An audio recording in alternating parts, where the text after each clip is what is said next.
السلام عليكم ورحمة الله وبركاته. اعملوا لايك على الفيديو ده، سبسكرايب للقناة، فعلوا الجرس اي فيديو جديد ينزل انا هروح. تعالوا في الفيديو ده نشوف هندي المكان اللي هندي فيه في الحقنة العضلي.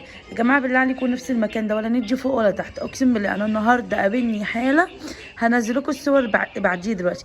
جت لها من كتر ما هي اخدت الابرة غلط في المكان ده. هي ست ما بتتحركش، عملت صديد، والصديد عملت خروج، والخروج جمع صديد لدرجة ان هي وصلت اكنها زي قرحة فراش كده في المكان.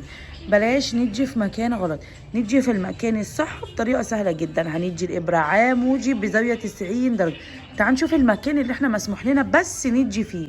مسموح لنا ندي بس في المكان فين؟ في المكان ده. هنقسم الاليا كده 4، هندي في الربع العلوي الخارجي بزاوية كام؟ بزاوية 90 درجة اهي. الجزء ده بس اللي هندي فيه. هقسم الاليا 4، هتجي فين؟ هتجي في الربع العلوي الخارجي بزاوية 90 درجة. المكان ده بس، هو ده بس يا جماعة اللي انا هتجي فيه. ارجوكم ارجوكم ارجوكم، مش بندي غير هنا بس.